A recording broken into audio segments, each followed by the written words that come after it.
Golden Spiral Media presents The Blacklist Exposed.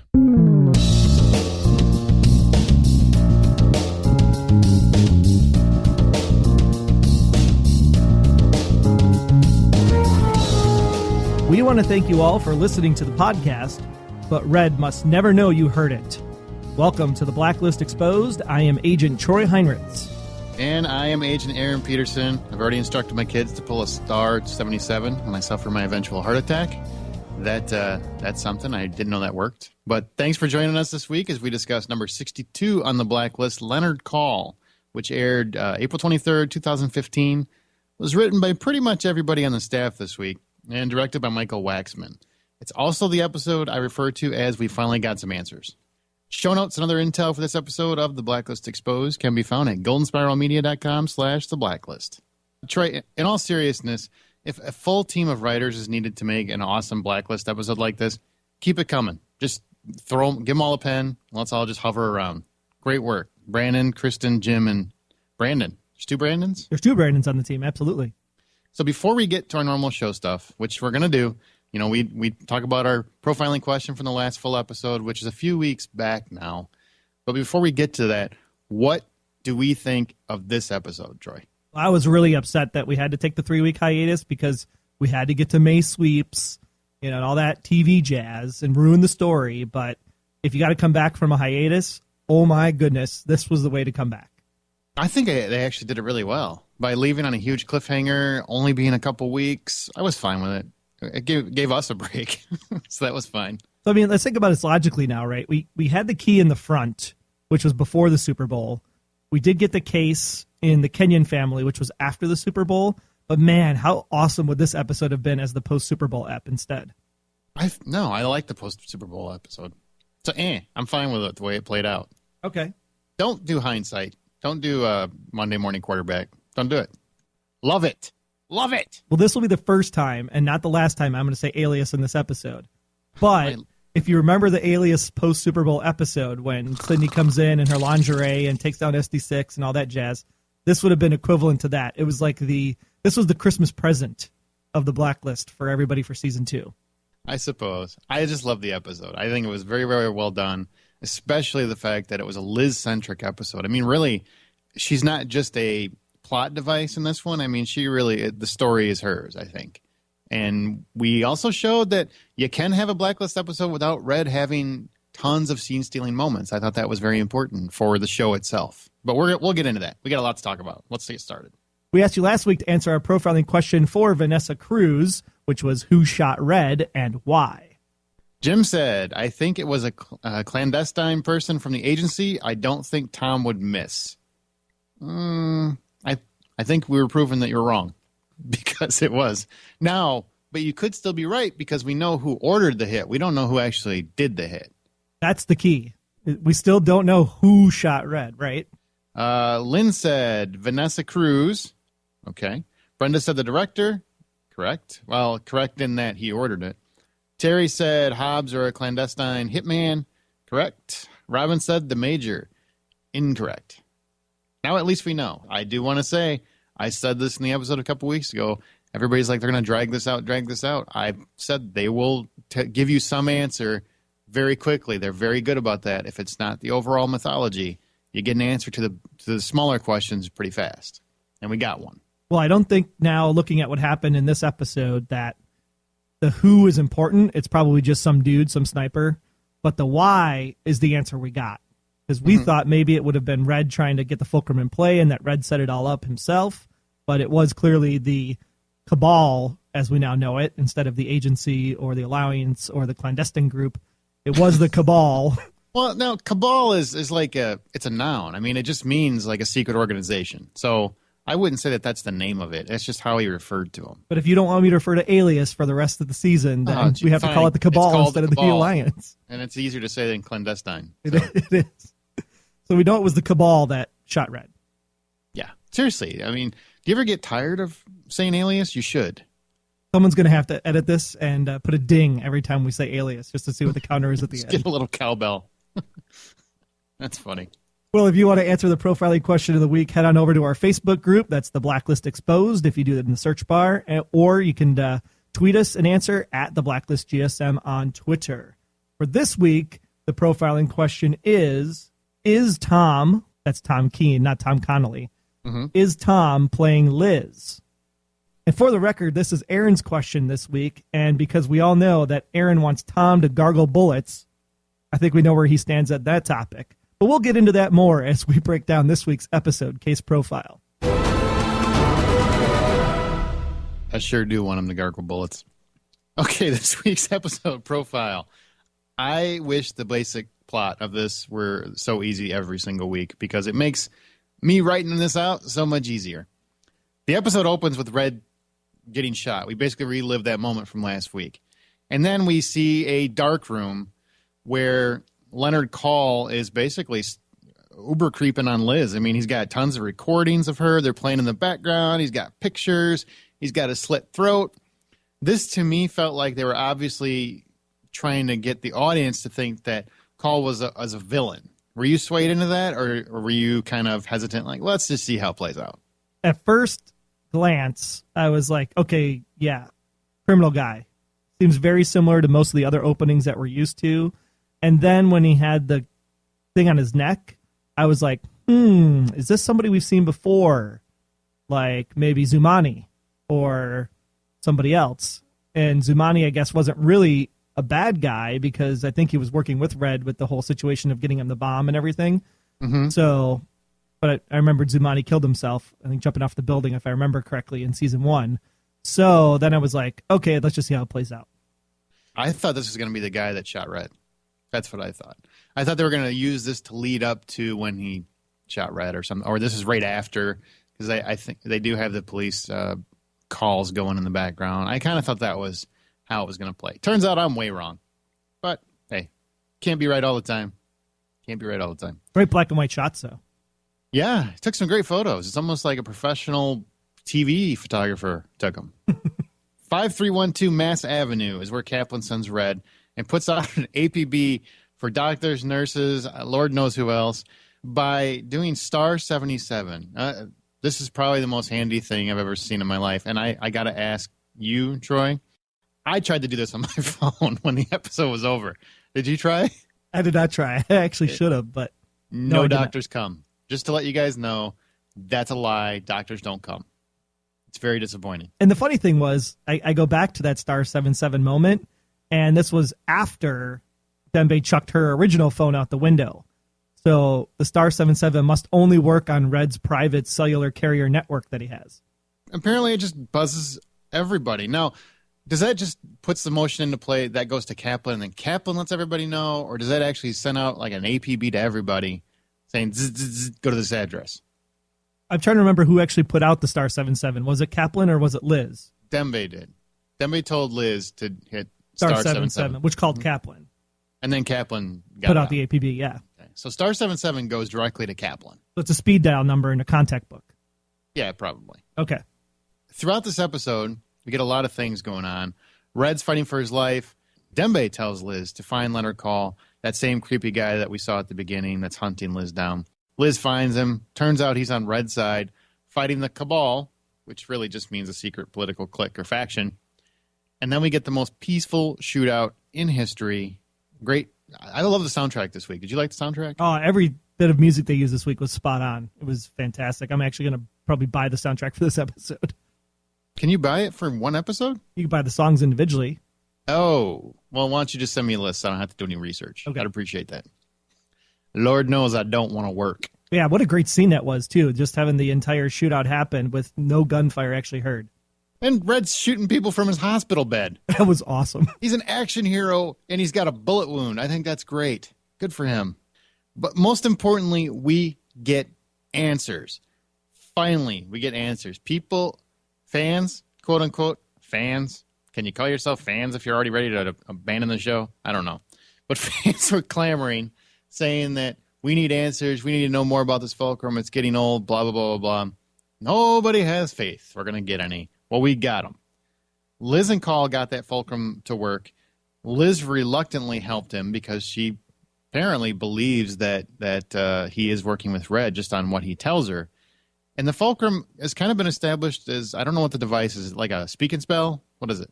It's like a code machine. Looked like a speak and spell. I mean, E.T. phoned home with that thing. She even says the smartest person I know couldn't figure out how to read this, which is a nice little aside to Aram. I like that. That was nice. But Caul had the ciphertext, which apparently broke the code. So what is the Fulcrum? What did you determine is the actual Fulcrum? The information. In the device is literally all the list of like transactions, names, people, dealings of everything the Cabal has done throughout history, I guess. We don't know how long the Cabal's been in existence.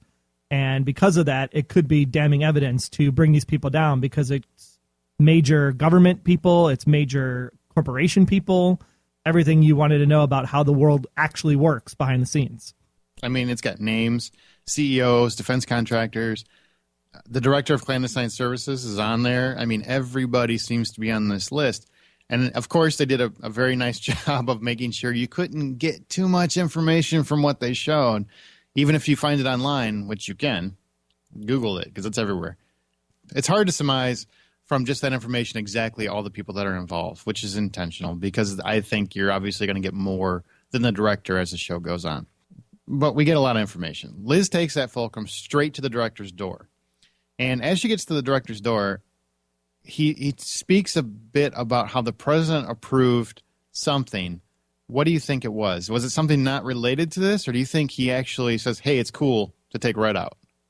I thought he was talking to the guys as Liz was walking in, so it seemed like it was a standard CIA op portion that he was just talking to those people before he cleared the room, because the director of clandestine services works for the CIA.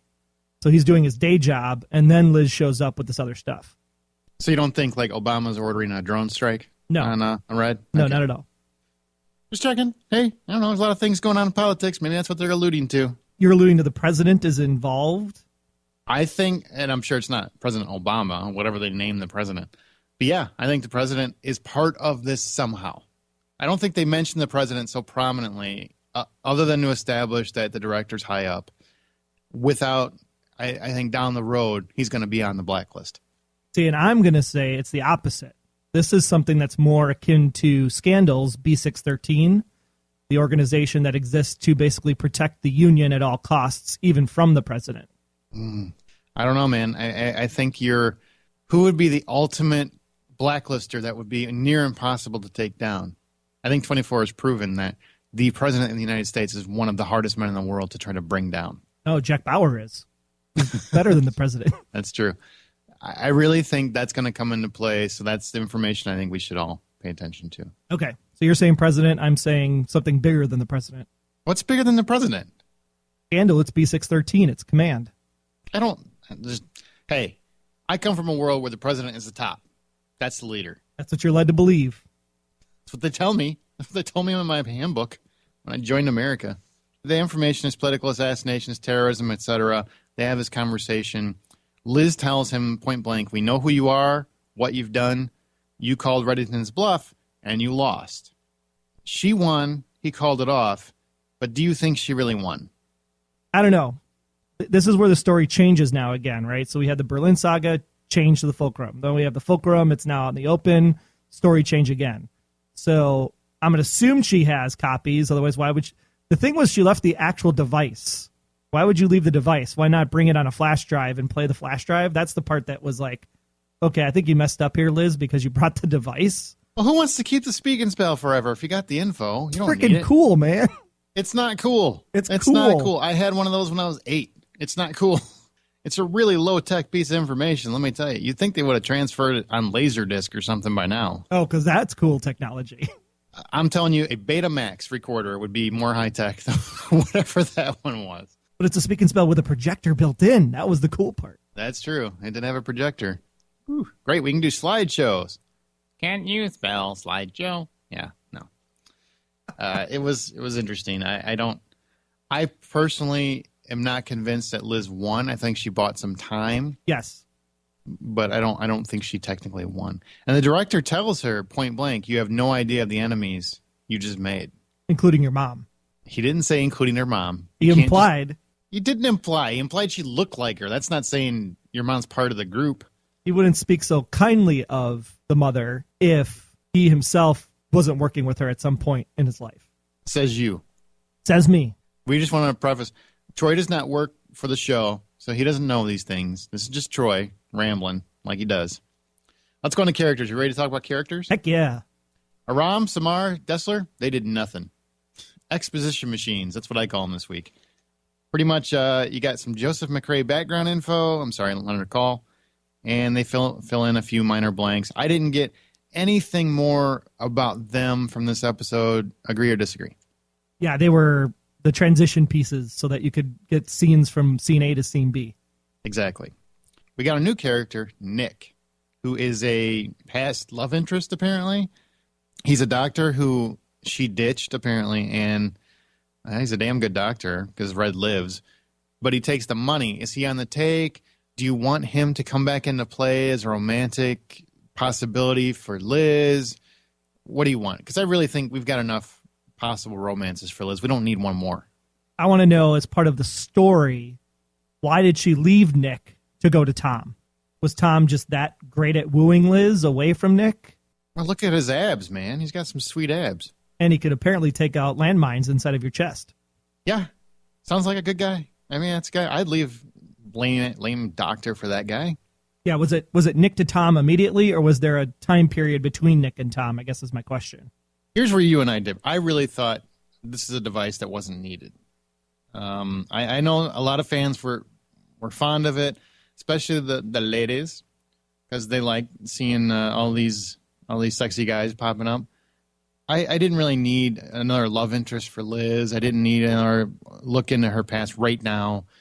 For me, this is probably the only part of the episode I was like, I loved everything else about it, but this guy, I just, it felt like you're just putting him in here to give Tom something to do.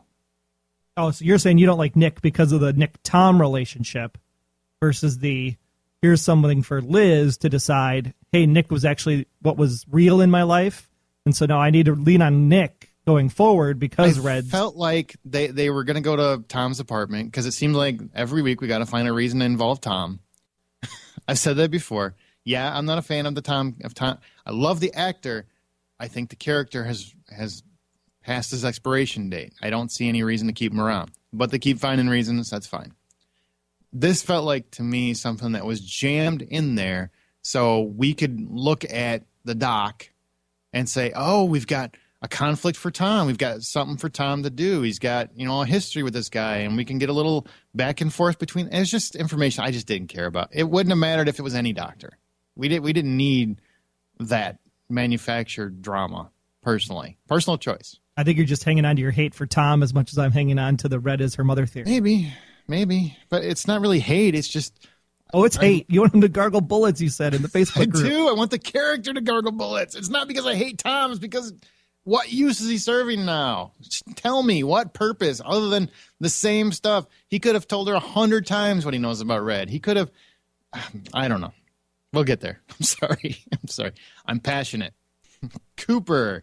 Connelly tells Cooper the full resources of his office are at his disposal. So just nuke the director and be done with it. Now, Cooper does use Connelly to get to Helen Jubal, who can help find Caul. And Connelly does back Cooper on his ploy to keep others in the dark. So where do you think they sit? Do you think Cooper has an idea, an inkling as to where Connelly's loyalties actually lie? Do you think he has any idea, or he's in the dark?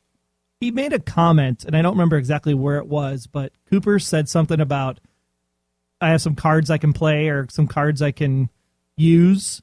So it made it seem like... Yeah, he said he's traded some favors. Yeah. So it seems like he's aware of what's going on based on that comment, but I don't think he knows where Connelly actually is sitting as far as now he's on this cabal as a seat member. Okay.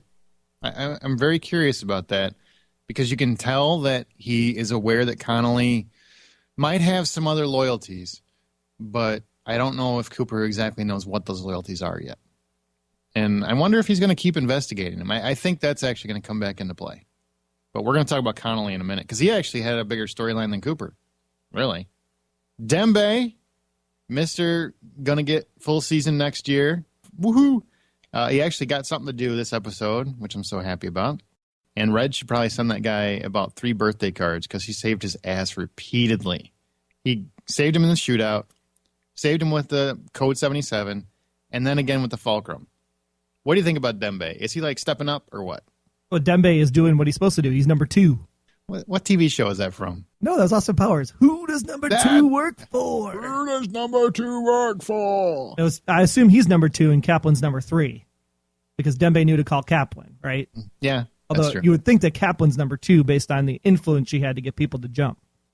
We are going to mention when we get to Red, we're going to talk a little bit about their conversation and what he knows, what he doesn't know. But Dembe does lead Liz to Red's apartment and says Raymond must never know you were there. No. He led her to the flat. I'm sorry, to the flat. Seems like an apartment to me. The question I have for you, I guess, do you truly believe that he was not supposed to do that? Oh, absolutely. Okay. This is Red's private sanctuary place.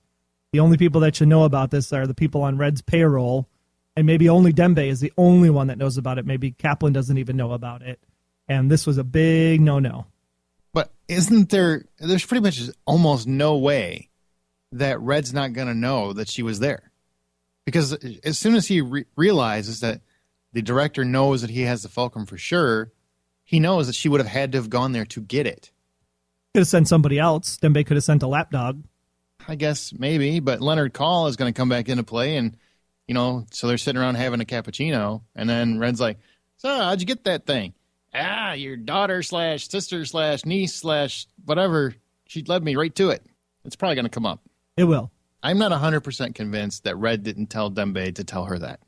So I have to ask the question. You said apartment. And you don't have to. You really don't have to. Well, you said apartment, and they used flat, and then Red actually used the word flat in the show. Is that something we should key in on as to, because we're in the Midwest, if people use the word flat anywhere else in the United States, let me know. But I know that they refer to the flat abroad, like over in like United Kingdom and stuff in England. So does this give us a clue as to the origins of Red not maybe being a U.S. citizen originally? That's very possible. Or that's where he's been living for the last 20 years, overseas. Could be, and just changed his dialect based on being away from the U.S. so long. Yeah, I think, probably if you would have asked me that question in the first season, I'd have been, it's just dialogue they threw in to make him seem more sophisticated. But I don't think any words go by without some kind of double meaning at this point. That's true. All right, well, you want to move on to Connelly? Sure, let's move on to Connelly. All right. Smiley Tommy Connelly. For some reason, I kept calling him Donnelly in the Facebook group. I was actually surprised you got it right. I'm so sorry. I was so tired. And there were so many comments. I was losing track of my thought. You were just full of rage to kill Tom with gargling bullets that you couldn't remember anybody else's character names. You answer a question honestly. People are all over you. The impending Attorney General reminds us that, as his 3 ex-wives can attest, he was caught with his pants down, which honestly is not a pretty sight. I was like, okay, images deleted. I laughed so hard. I'm still laughing. I'm like, that is genius. I love it. He wants a seat at the table of the directors group. They say at the end that he was asked to betray a friend. Now, we don't know if that was Cooper. We assume, but we don't know that. We really don't know exactly who he betrayed, right? Maybe it's Red. I don't know. Or Liz. Cooper could be Red. But he definitely wants a seat at the table, and now he has one. So my question in regards to his character is, do you really believe that he's there for nefarious means, or do you think this is part of Red's plan? That is a great question. There is listener feedback that goes right into that topic. So I think we should hold that till the listener feedback section. But I will give you my stance right now and tell you that I think it's part of Red's plan. Okay. I don't know, man. You want to wait on that then? You want to hold off? Yeah, I think we should get the opinion of the fans and then make a Okay. All right, we'll come back. a stake in the ground decision. Don't worry. I didn't write all this out for anybody. We don't need to go in order. The director, I told you guys a couple weeks ago not to worry. The show doesn't drag storylines too long that aren't part of the mythology. And I just want to say I'm right. What? Because now we know the director had Red shot. Boom. I don't know if I said that, if that was my guess, but I'm still saying boom. What did you think? Are you glad we got it resolved? No, I think you said we'll find out who was behind the shooting very quickly, but I don't think you had a stance one way or the other. But you're still right. Well, but now I'm going to say it's the director because I know. So now that I know for sure, I'm going to say 100% the director. I'm willing to put money on it right now. How much you want to bet? I'm willing to bet millions on it. Well, maybe not millions, because then they can pull a fast one and find out that the order came from the president, and then I'm kind of like caught in the middle. That's true. Mm-hmm. I'll just take $500,000. Oh, that's so much money. I'll have to take a loan, but I'll get there. So who did the shooting might come back into play. I really believe that. Do you think it will, or do you think we're done with it? No, I think we're done with it. I think it was just a sniper thug that they hired. But they didn't show a sniper thug. And then they show Tom in the apartment where she thought he would be gone, but he's still there. I'm still convinced Tom did the shooting. Okay. How do you keep Tom back in the storyline? Because they seem determined to keep Tom in the storyline. You have him work for someone else. Who is the only other person that wants Red dead? Oh, because Tom flipped before, Tom's going to flip again? I think Tom likes to flip. That's why Tom is playing Liz for your profiling question? Exactly. Okay, you can keep dreaming. You hold on. You hold on to Tom as the shooter, and I'll hold on to Red as the mother, and then we'll just see who's right at the end. This show works better when there's a partnership, i.e., when you agree with me. So if you would do that more, I think the show would be better served. I agree with you that the show needs a partnership. All right. Well, what do you think? Do you think the director's going to play a part going forward, or are we going to move up the chain, so to speak, by the end of the season? What do you think? Well, this is where I go back and I talk about Alias, and there's always somebody in charge, and I still think that the director isn't even the top of the food chain. There's somebody bigger. I don't think it's the president, but I think we'll see him enough, but eventually that the director will get taken out, but the cabal will live on. You could even take the director out by the end of this season, and the cabal would still be in play. I guess is what I'm saying. So you definitely think we're going to move up a chain? I think we're going to move up the chain. I think we're playing in a small pond of the bigger. There was a lot of stuff on that screen in the Fulcrum. There were a lot of people involved. Yeah, there were. That there could be a Fulcrum list on top of the Blacklist. Fulcrum list? There could be. I really think the director's going to come out of play by the end of the season. I don't think, even though I love David Strahan, I don't think he's going to be around much longer. For several reasons. One being that nobody that goes up against Red seems to live very long. And also, I just think that for the show to continue to progress, now that we have some of the answers for some of the smaller parts of the mythology, I think you have to continue to amp up the resiliency to Red's plight. So you need to have people that are higher up that are going against him. You can't just have this one guy continue for a long period of time. I really don't think it would work that way. So I agree. I think he's going to go out. Whether he goes to jail or dies, I think he'll have to die, because otherwise he'd rat out everybody else. Right, because there's still like bigger questions besides the why is Liz involved, which she even said, that's the question that I'm still looking for. That's why I'm still here in this episode. But you have the questions around why did Red become a criminal, or why did Red disappear 20 years ago? Why or who was behind the bombing in Russia? Was it the cabal or was it somebody else? Why was the cabal even created in the first place? You know, there's a ton of story here that this show could go on forever. Oh, absolutely. Absolutely. Okay, well, we'll see what happens. We're almost to the end, man. And there's like, what, 3 episodes left? 3 left. Oh, my God, my heart. My heart is pumping. And so we said there's only 3 left. Don't worry. We found out that there's actually going to be a comic book that's going to come out in July that'll keep the story going while we wait for September to roll back around. Now, is that going to be weekly or monthly, did you see?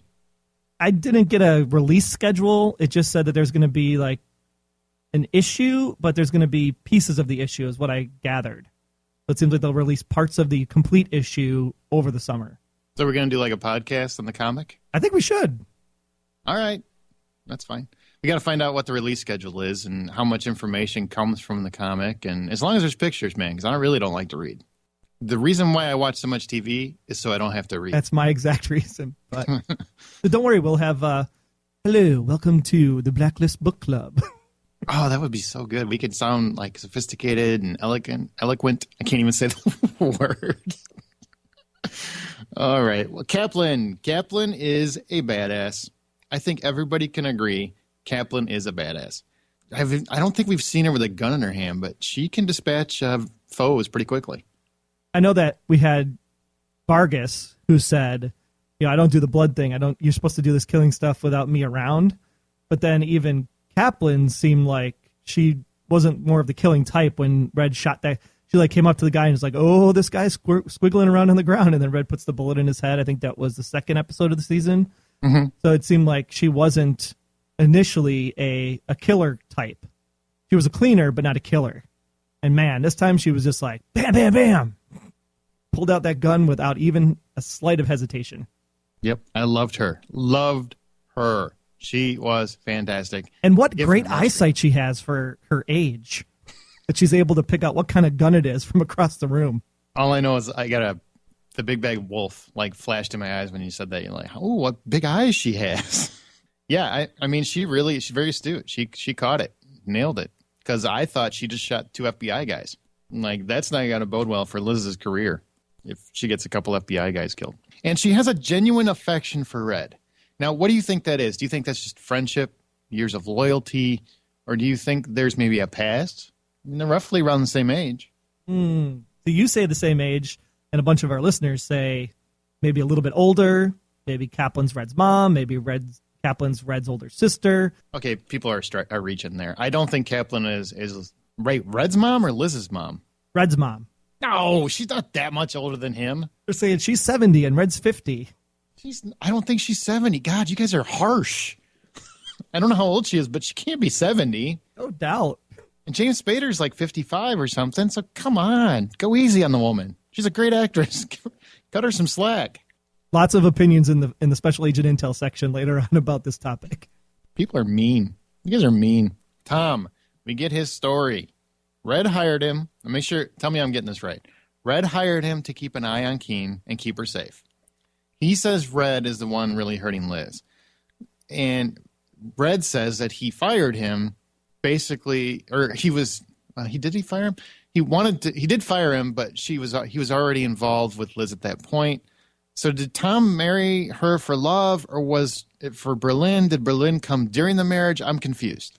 So the way that I gathered the conversation, if I can play this back in my head, was, yes, I hired Tom to keep an eye on you because I needed you to be protected.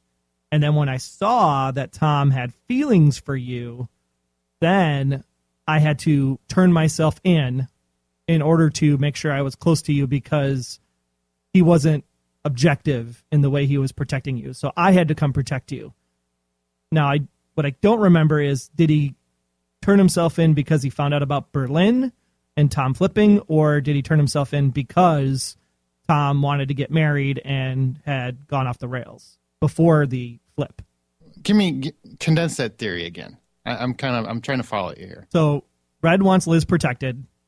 Red hires Tom. Mm-hmm. Something happens. Either Tom falls in love with Liz, causing Red to come out of hiding and turn himself in, or Tom falls in love with Liz because Tom flipped to Berlin's side, and that causes Red to come out of hiding. That's the part we don't know. Did Tom really love Liz, or did Tom flip to love Liz because Berlin got Tom to flip?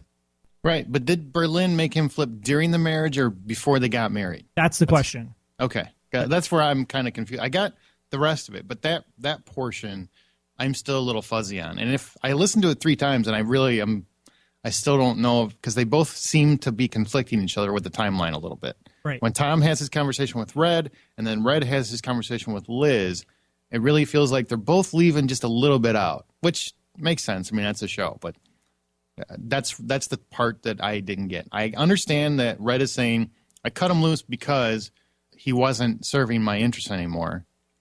But by that time, he was already involved with you, right? So I get that. But the one answer we did get definitively was that Red turned himself in, came out of hiding because Tom broke the contract one way or the other. Whether it was because he loved her or because he worked for Berlin. But because Tom broke the contract, that's why Red came out of hiding. Gotcha. Okay. All right. I'm with you. We'll see exactly where it goes from here. That's probably, in regards to the Tom story, that's the most interesting portion to me at this point, which is when he flipped specifically. Now, the question I have for you, and also it's the profiling question, do you think he's playing Liz? Like at the end of the episode, she says, tell me everything you know about Red. Do you think he is playing on her emotions, trying to work against Red? Because I have a theory that he works for the clandestine group. In the short period of time that he moved from working for Red, now working for Berlin, going back to the Major, now turning on the Major to go help Liz. Now you're saying that in the 2 minutes between kissing her goodbye and going to find Red and shooting, then assuming your theory, getting a sniper rifle, going up to this building, shooting Red, getting a call to be part of the clandestine group. I think the timing just doesn't work out. But I could see how, based on your theory of him being the shooter, that means he would work for the clandestine group, in which case, then yes, Tom would be playing Liz based on your theory. But I disagree. Okay. Otherwise, the reason why I hate the show. Wait, what? Don't say that show. Someone's going to believe you and take you literally. And be like, I'm saying I can't listen to that show, that podcast, because that one guy hates the show. No, I love the show. That's my impression of Snickety fans. Yeah. It's why does Tom come back to the courtroom then? You assume Tom comes back to the courtroom because Tom loves Liz. But because of this show, you're like, I don't believe damn it. that. Did he come back because the clandestine group made him come back? I don't know. I totally think he's working for the clandestine group and he's playing her again and it's going to come back around and it's going to hurt her again and then we're all going to punch him in the face. I never felt this frustrated watching Alias either. Oh, okay. Damn you, John Bokenkamp. Damn you. You've had your quota. All right, no more Alias. I do. That's my personal theory. I think he is working for, maybe not the director, but for that group specifically. And I do think he's the one that shot Red. He couldn't shoot himself. He's the one that shot Red because he was hanging. Otherwise, I think they would have shown the sniper. They would have given you a little glimpse at the sniper as the sniper ran away if it wasn't more information we're going to find out about later. Ooh, wouldn't it be interesting if the Major was part of the cabal? I'm sure he has some relation to it somewhere. The one thing I do want to say with Tom, get rid of the neck tattoo, dude. Seriously. Yeah, wash it off. If you want me to come back to Team Tom, I got to stop looking at you like a thug racist. And that's not helping. It's not a good look. For someone that wants Tom dead, you sure talk about Tom a lot. Well, it's kind of like, when you were in grade school, you always pick on the ones you love. Moving on. Red. That's right. Red is not going to be the last character we talk about. This week, Liz is going to be. So, Red. We actually hear Red speak in the Avengers commercial before he actually talks in the episode. That was really funny.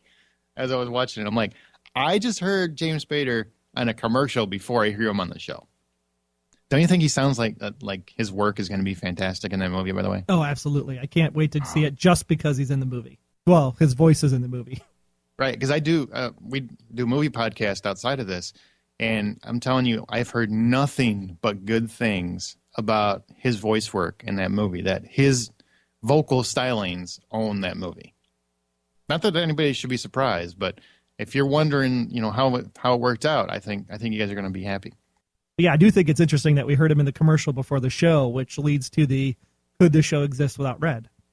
Well, what do you think? I mean, this episode actually had very little Red talking. I mean, Red wasn't given story time. He wasn't giving monologues. I mean, up until probably the last 10, 15 minutes, he really wasn't a big part of it.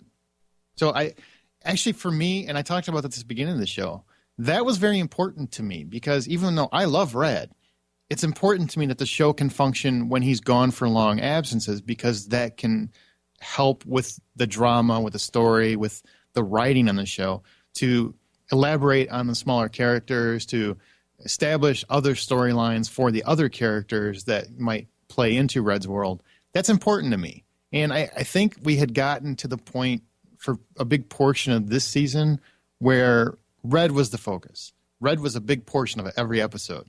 And then when he isn't there, it lulls a little bit. So this episode is very important for that for me. What about you? Yeah, absolutely. And it goes right to the heart of the Blacklist and what side do you sit on? And do you flip your theory? Do you flip who you trust? Because for the longest time, we're like, kill everybody and just have Red. That's it. And now we're like, maybe you don't need Red, but you need everybody else because the support network on Star 77 is really what makes the show. Yeah, I think it's great because we know that season 3 is going to just be even better now because there's so much extra that we can still go before, rather than just Red's list of people that he's trying to coerce on his chessboard. Mm-hmm. Absolutely. I'm a big fan of that. But let's get back into the character. I'm sorry. I was just kind of... Well, no, it's a good point that you bring up, because if you think about it, Leonard Caul wasn't really a blacklister again. This is like a recurring theme. These are just people that Red has that he needs to move the pieces on the chessboard again. I call it an expanding theme. It's expanding. The world is expanding. People have like this assessment of what the blacklist is, and it turns out it's not what we thought it was the first year. It's become something different. We don't know what that is yet, but it's something different. Right. So we don't even actually need the blacklist, because there's so much stuff now that you could still say, hey, here's the person in this episode that fits into this part of the story. But really, there's so much story that you don't even need the blacklist as the driver anymore. Right. And that's great. I mean, I know some people are like, no, Red's my favorite. Nobody wants James Spader to go anywhere. We're just saying the show should function with any character. You know, that's what makes shows like this work great, is if you have a supporting cast that can step up when it's needed. So Red can be kidnapped. Red can be tortured and gone for long periods of time, and we don't go, man, I really wish Red was here. You know what I mean? I mean, you want him to come back, but not need him to come back, if that makes sense, as a TV viewer. Totally. Okay. Dembe says he understands why Red doesn't tell Keen the truth, but Red poses the statement back to him and says, no, you don't understand. A blessing of an honest man. That's the statement, a blessing of an honest man. What do you think that means? I think he's saying that Dembe is an honest person, and therefore you can never understand why I do what I do, because I'm not an honest man, is what I took from that scene. What I took from that is he was basically telling Dembe, you don't understand why I kept the truth from her. The reason is because of a blessing of an honest man that Dembe is not familiar with. Dembe doesn't know that story. Okay. That's another way to look at it. Sure. Mm-hmm. That's the way I took it. Curious what our listeners think, but that's what I thought. So what did we learn from Red's apartment? Okay, you ready for what I got out of this? Go ahead. Red has a cat. There's pictures all over. You've got a picture of Keen graduating either high school or college. I'm not sure which it was. We got a young cop or a serviceman. We've got a picture of a guy and a small daughter whose face is conveniently whited out. Who takes pictures like that, really? We have a pillow that says, "Say if you can't say something nice, sit next to me." I thought that was brilliant. And there's a puzzle that is half put together. That's all the information I got. Did you get anything else from the apartment? Okay, so based on how you just spoke that, you're assuming a lot of stuff, right? Mm-hmm. So one thing that we can say is that there was definitely a child in this apartment. We can definitely say that potentially that child graduated, and there's a serviceman picture.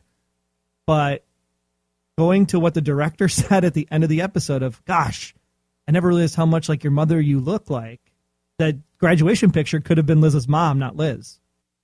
It could have been like... No, that was totally Liz. That I saw that. I looked at that picture like 8 times. It's totally Liz. But she looks like her mom.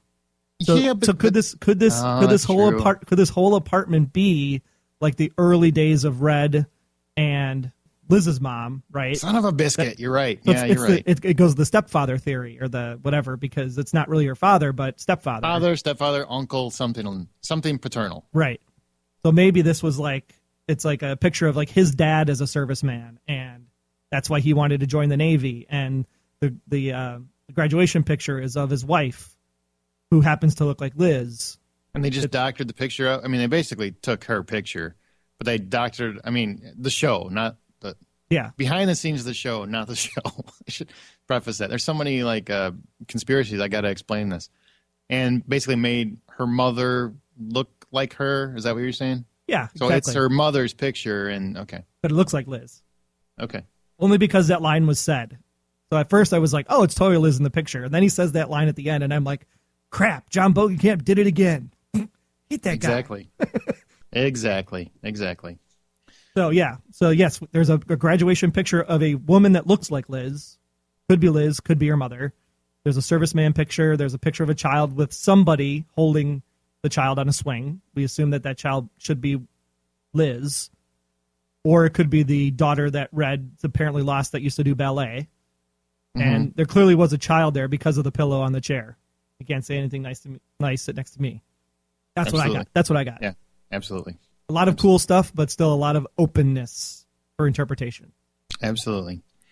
I didn't get anything else from it. I looked. There's several books. I couldn't really make out what the titles were or if they were relevant. I'm sure they were, and I'm sure somebody somewhere has a magnificent breakdown of everything in that apartment because it's the internet, and that's what people on the internet do.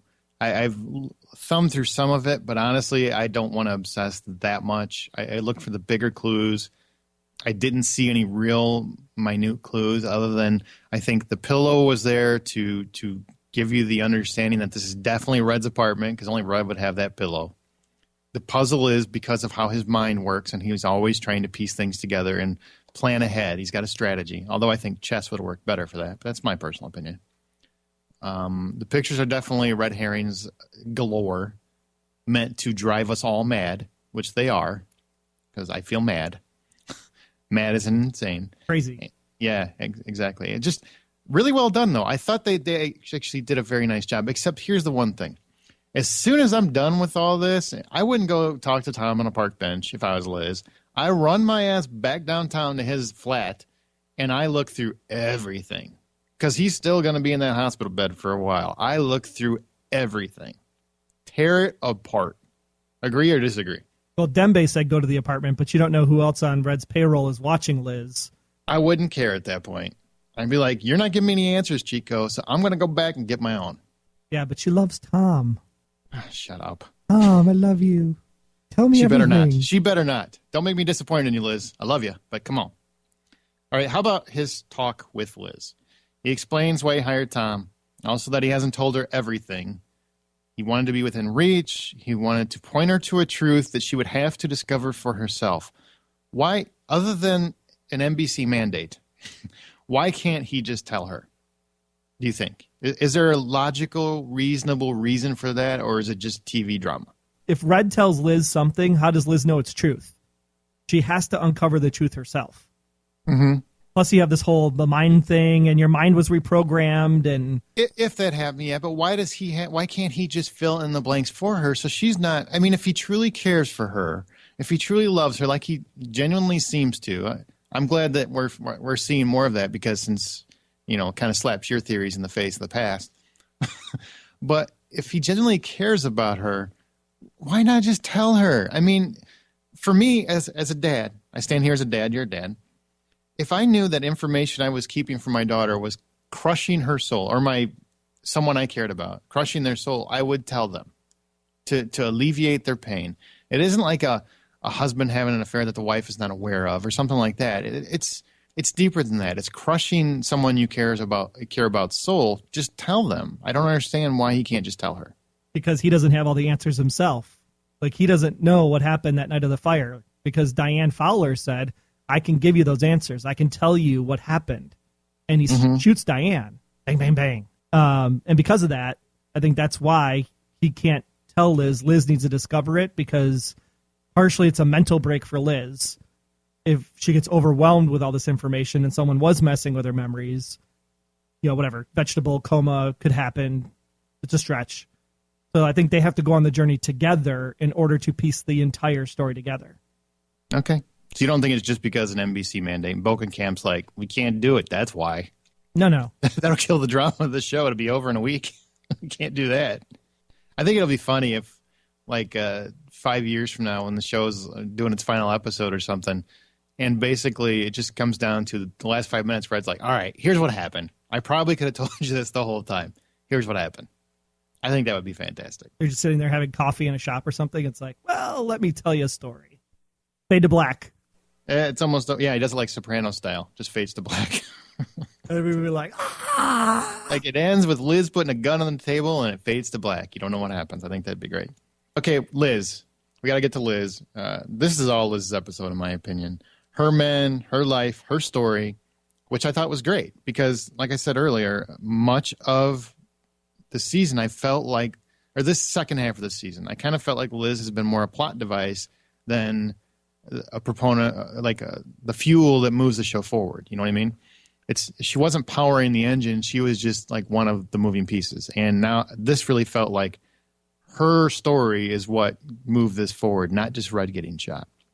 So I think we covered a lot of this stuff already, but it just feels good to state that Lizzie's the heart of the show again. I mean, I think she's gotten kind of a bad deal. Some of it understood. I mean, I understand why some fans had a reaction to her. But I think we're finally in smooth sailing with her character is showing, where they were going with it and why it went there. Do you think so, or am I off base? No, absolutely. I look at long-form stories like this. Season 1 was the Red character and what Red's all about. Season 2 is the Liz character and what the character's all about.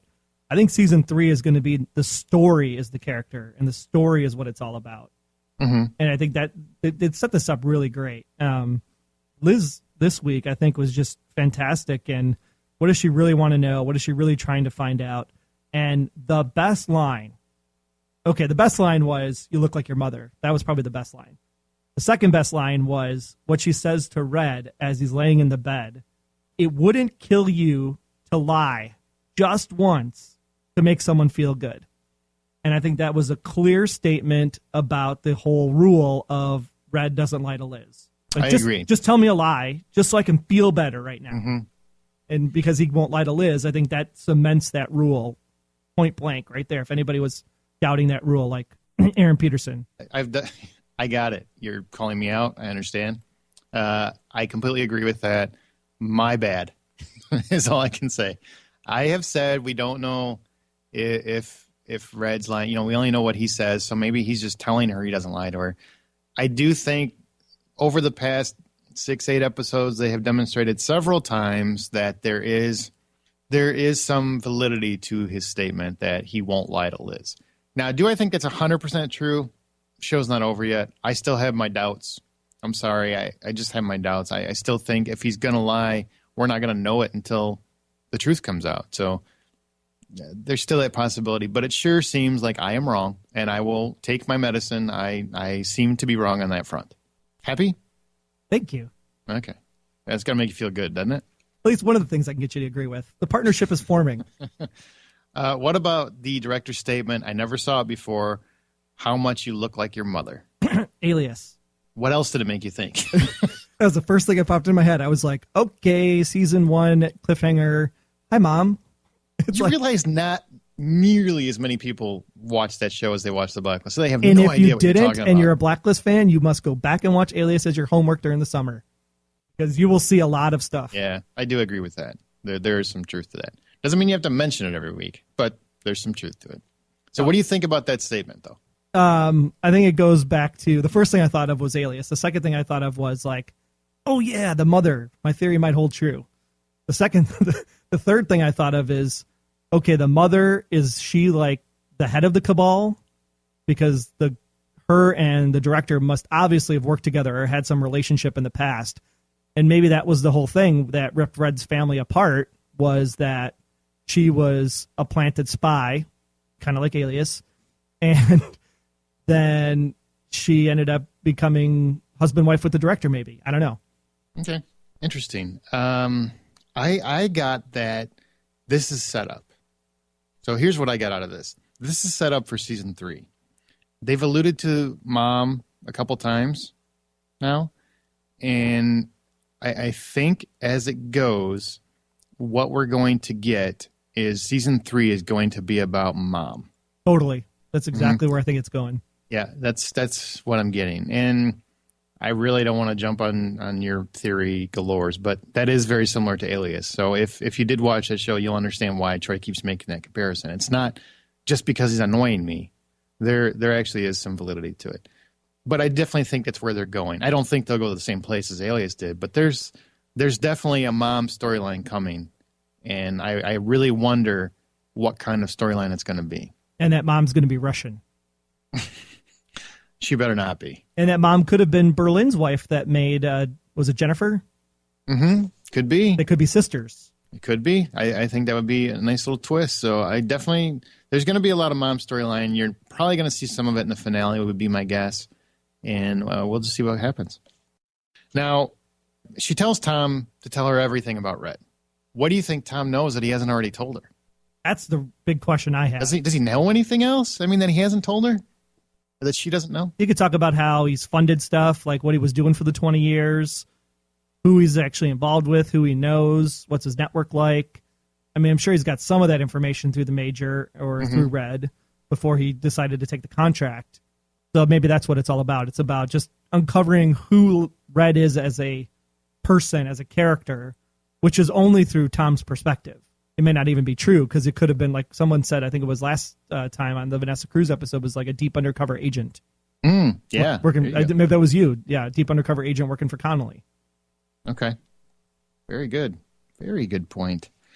I don't know how much he can have. I really don't. I see what you're saying, but I mean, he's going to have one. Here's what I think. I think you're going to get, Tom has one piece of information that she needs that leads her to something before the finale. That's what I think she's going to get. And then he's served his purpose.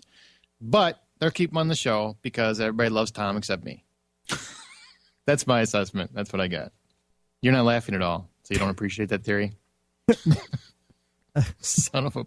Where do you think we're heading in the finale? Where do you think we're going? I have no friggin' clue, because this episode really made it seem like it was a season premiere. It did. It was a great episode, man. It was great. The Fulcrum is out. You made some enemies. You look like your mom. Tell me about Red. Dembe speaks a lot. It's like a whole new show. Mr. Kaplan fires a gun. It's a whole new story again. This was the end of our... If we had the 30 episodes of the Berlin saga, this was the end of the Fulcrum saga to start something else. And I think that's why the next 3 episodes will be that setup for the cliffhanger that goes into season 3. Absolutely. I totally agree. I think the mom setup is what's coming. There's going to be some, I think you're going to have to lose at least 1 or 2 characters. I know you keep yelling at me for that. But seriously, if we notice that some characters aren't getting much play because there's an overcrowding of characters, I promise you the showrunners notice it too. And therefore, there's going to be some casualties of war, so to speak, by the end of the season. Personal opinion. Plus, that's how these shows work, man. Serialized shows kill people off. It's just mythology heavy, serialized, all that stuff. People got to die. And it's got to be people you love. I don't know who it'll be, but it'll be somebody. Except for Myrna. Yeah. We didn't love Myrna. Before we get to Dembe's dialect, we've got a call to action. Troy's been actually really busy since we got back from Las Vegas, and he added a new way for you all to interact with us. He found this new app called Clamor. That's CLAMMR. And what you do is on your iOS device, it's not there for Android yet. I can't even tell you how irritated I am with that because I am an Android guy. But if you have an iOS device, you download the podcast to the podcast app and then open up your Clamor app, and you can clip your favorite parts of the show and share them out on Facebook and Twitter. It's actually really cool. I've played with it quite a bit. Troy's not stopped playing with it. It's very, very, very cool. And even more fun is if you've ever seen Brian Williams raps the news on The Tonight Show, well, then you can make interesting mixes and mashups of what Troy and I say with your favorite music, clips from the actual TV show, whatever. So be creative, have fun with it. I think it's really cool. It's going to be, everybody always says, I wish I was at like the social media thing before it hit. I think this might be one of them. You agree? I really do. I totally agree. I've been having a blast with it, and just the number of people that, the little nuggets, you basically create 18 seconds of audio, and just those nuggets, what we've been able to do in just the first 4 days, has been pretty fantastic. And it's just getting better. Yeah. Troy hasn't stopped playing with it. It's gotten really, really insane. Trust me, from my end, I'm like, Troy, stop. Just take a nap, go see your children. It's okay. But if you do make one, let us know your Clamor username. Ours is the Blacklist GSM. That's the Blacklist GSM, just like Facebook and Twitter. So we can listen to it, and if it is super awesome, we will play it here on the podcast for everybody else just so they can hear your mix.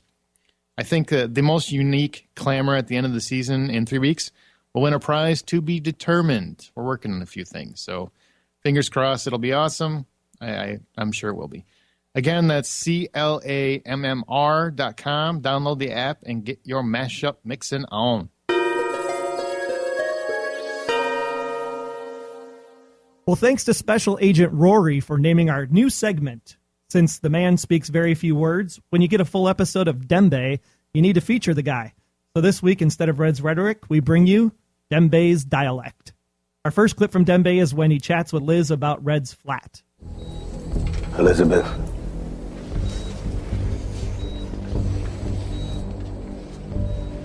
In Bethesda, there's a small second-story flat. In the flat, you will find a desk. The middle drawer has a false front. Remove it, and you will find a silver case along with the key. This is about the Fulcrum.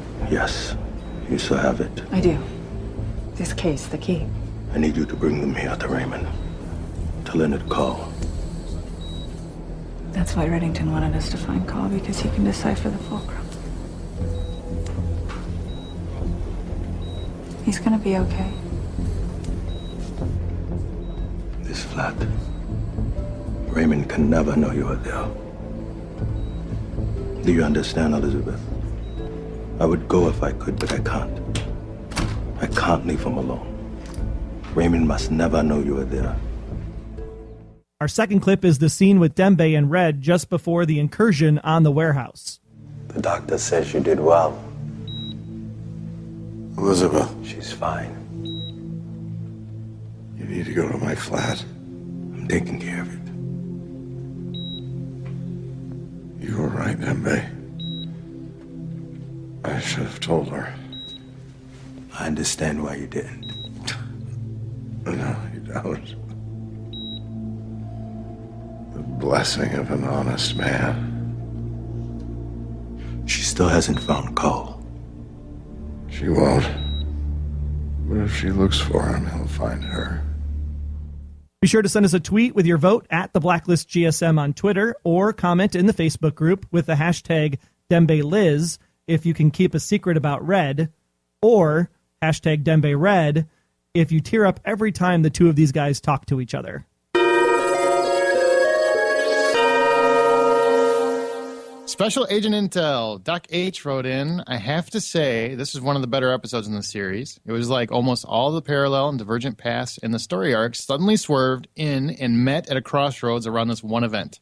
The attempted assassination of Red. What's attempted? Is that a word? I don't know. I just made it up.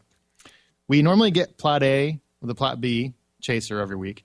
This week seems like plot A through F met square in the middle of Washington, D.C. I like that. Which is funny because all the streets are like J Street, H Street. So yeah, makes sense. Clever on your part, Doc. I had a stray thought that Cooper's illness was entirely manifested by the puppet masters or the director. Cooper seems to have recovered fully, and I believe he was made sick so he could be corralled and placed in debt once his recovery was arranged. They made him sick so they could fix him, whomever they may be. I believe I said that like many, many weeks ago, but I could be wrong. I totally have that. I agree with you. I totally had that idea as well.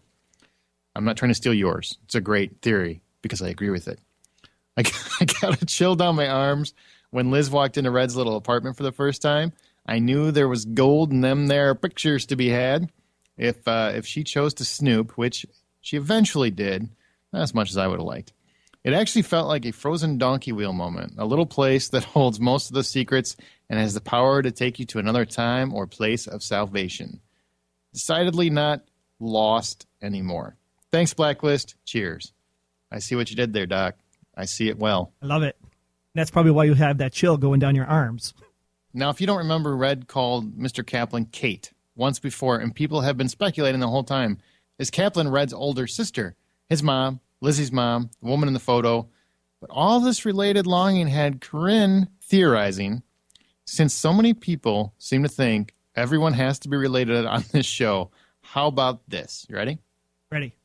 Cooper is Dembe's biological father. Or Cooper... Yeah, I think they're pretty close in age, but okay. Or Cooper is an older brother who was adopted by an American couple before Dembe was even born. It could happen. I love it. I love it. I think this is Corinne basically saying, stop making people tied to each other family-wise. This was a snark comment, I think. I love it. I like it. Thank you, Corinne. Because Kaplan is not Red's mom. Oh, God. I will say that one. Kaplan is not Red's mom. You said it earlier. Or you're just saying fan theories? No, no. Kaplan is not Red's mom. Okay. I like the sister concept. That's a cool concept, but not I his mother. sister. Yeah. Terry said, "Wow, excellent episode. I really thought the key from the front was something we had made too much ado about. After all, it was a skeleton key. Not. It wasn't what I thought at all. So many questions were filled for me tonight. I can't wait to watch it again. And again. And again. Mm-hmm. Yeah, I've watched it 3 times now. 3. Because I just knew I'd missed something. And I did. I actually caught stuff every time I rewatched it. Kim said a couple of things. I'm sure that Caul had the wherewithal to make copies of the info since he's obviously incredibly tech savvy, having coded the Fulcrum in the first place, so I don't see that being an issue. The flat, I think, represents the real Ray Reddington.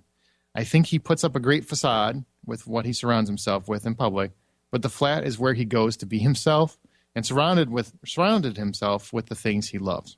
It was obvious to me from the beginning that Connelly was dirty. As soon as he compromised Cooper, I knew he was in with the cabal. All things being said, I want 2 things.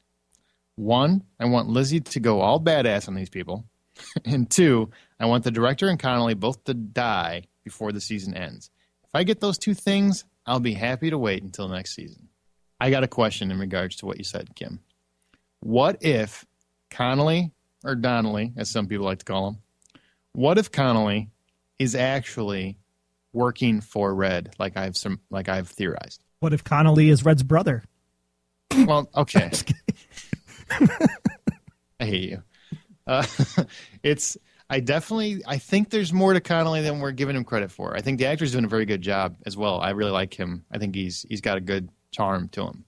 So I think there's more to him. I don't wish him death just yet. Just hold tight. He might be deliciously evil. He might be, but yeah. And if you were actually on Twitter live tweeting on Thursday night, John Buckenkamp himself actually put out something about what do you think about Tom Connelly, and I don't know if that was a hey, guess what? He's going to be the guy sitting in the chair at the end of the episode, or if that was a hey, guess what? He's going to be sitting at the end of the episode, and he's got a bigger story yet. So don't take it at face value.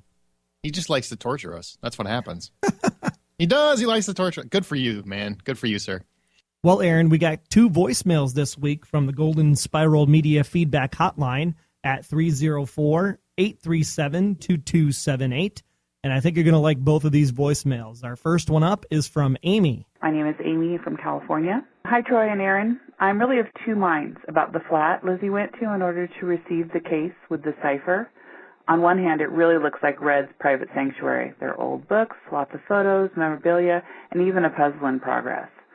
The thing that cinched this for me was the cross-stitch pillow, which says, if you don't have anything nice to say, sit by me. That just screams snarky Red to me. Yes, it might not be his outward persona, but this flat indicates someone who's sentimental, and possibly that was a gift from someone who knew Red well. But then Mariana on Facebook wondered about the cat. Who would feed it? And this doesn't appear to be a place Red would just let anyone in to feed his cat. So then I wondered if the flat was why he was interested in Vanessa Cruz, and it was simply set up for Liz's benefit. As usual, the more I think about an episode, even one like this that seemingly answered so many questions, the more questions I have. Really can't wait to hear your thoughts. Thanks for your work on the podcast and creating a community where we can share our obsession and not feel too crazy. Bye. Wow, Amy, that was totally awesome. I never thought of Vanessa Cruz staging the flat in order to set it up for Liz and yet have Dembe know about it so that way Dembe sends her there. That is a fantastic concept. Thank you so much for sending that in.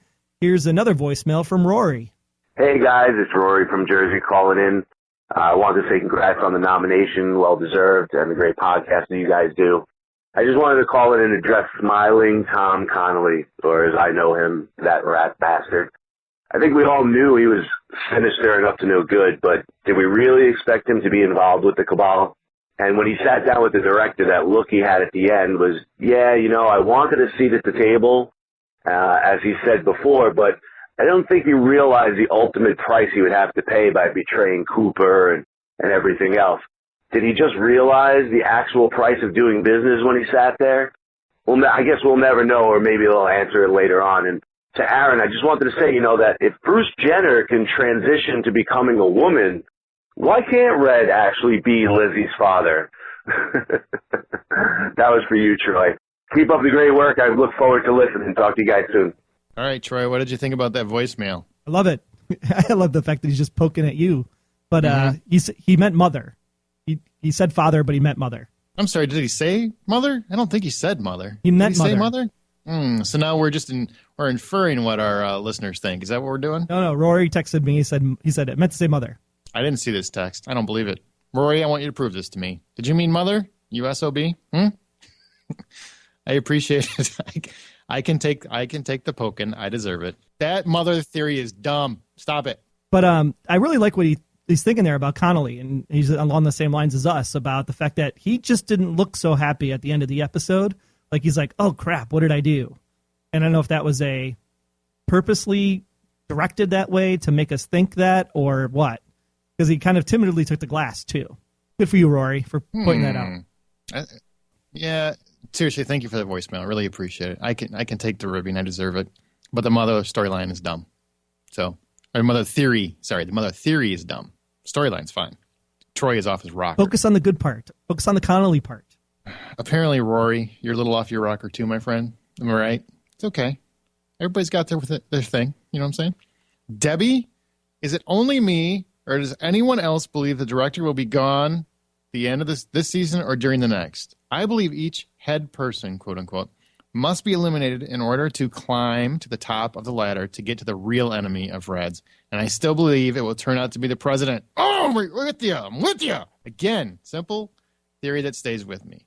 Red has made so many comments about what goes on in politics in the White House. And remember Fitch talking about the change in 2017? I remember that too. I'm with you, Debbie. I'm still with you. Also, don't think the director would be Liz's dad. I believe he will be like Fitch. I do not see any temporary characters being put in close relationships, such as family with Liz. Her mom, however, was a well-known person among government officials. I don't know yet if it was because she was also an agent or if she was simply a wife of an agent. She is known, though. What do you think about Debbie's? I agree with it pretty much. Yeah, known to everybody except the audience. Mm-hmm. Which is how stuff in this show works. Yeah, the 2017 change being the president, it totally didn't dawn on me until I remembered that doesn't actually become president until Inauguration Day, which would be 2017. So, yeah, that's an interesting way to pull the president theory together, but I still don't think it's the president. I think it's something else. But I'm glad that Aaron has a friend, Debbie. Thank you for making him feel better. Don't you condescend to her. You keep writing, Debbie. I appreciate it. I appreciate the loyalty. All right. I think we've had a great podcast. I think it's a little longer than normally because we had way too much to talk about. I thought it was a great episode. What'd you think, Troy? We on the same page? Yeah, we made up the time for the 3 weeks that we didn't talk to you. So I agree. But that is going to conclude this episode. We could probably talk about this episode for even longer. But we want to get some of your thoughts, and we'll come back to it a little bit next week. But for right now, it's going to conclude this episode. Be sure to follow us on Twitter this season at the Blacklist GSM. We live tweet during the East Coast feed. We probably won't next week because of how we're having to record, just so you guys know. We'll try to do it during commercials or something, but we're actually recording right after the show next week, so we really need to pay attention. Yes. I really need to pay attention. Troy's very good at that stuff. I'm not. We'll have a commenting thread up on the Facebook group, too. So if you want anything to get into the podcast for next week, comment immediately once the show's done. During the East Coast feed. I know that kind of sucks for West Coast fans. It's really unavoidable this week. I've got to go out of town. I'm sorry. It's really my fault. Troy, he would cancel his trip for you. I totally would. Be sure when you do tweet us to use the hashtag The Blacklist. We also have a Facebook group. Just search for The Blacklist Exposed and join us for the fun. Intel is what we want from all of you, and you have a few ways to do that. You can submit your feedback via goldenspiralmedia.com/theblacklist over there on the left-hand side of the page. And don't forget, CLAMMR.com. That's clamor.com. Download the app for iOS and go ahead and start your remixing because it'll be fun to hear. You can also subscribe to the podcast in iTunes and Stitcher from the website if you have not already. And if you're on Android, take us on the go with the Spreaker app. That's SPREAKER. You'll find all the intel and analysis about this episode for Leonard Caul by visiting goldenspiralmedia.com/theblacklist. Big thanks for listening, guys. We always appreciate it. But don't forget to answer our profiling question. Is Tom playing Liz? Is he? I think so. What do you think? That would be so great. Until next time, I'm Agent Troy Heinrichs. That's at Troy Heinrichs on Twitter. And if you want to learn more about me, just visit about.me/Troy Heinrichs. And I'm Agent Aaron Peterson, and I think I'm going to be looking over my back for Ryan Eggold for pretty much the rest of the season. You can hear me talking about movies and TV on the Hollywood Outsider podcast. That's available at thehollywoodoutsiders.com, or I'm on Twitter at H_outsider. Personal Twitter is KAZ_PETERS. We spell everything because we like speaking spells. It's true. Be sure to subscribe, submit your feedback, but most importantly, keep yourself off of the Blacklist.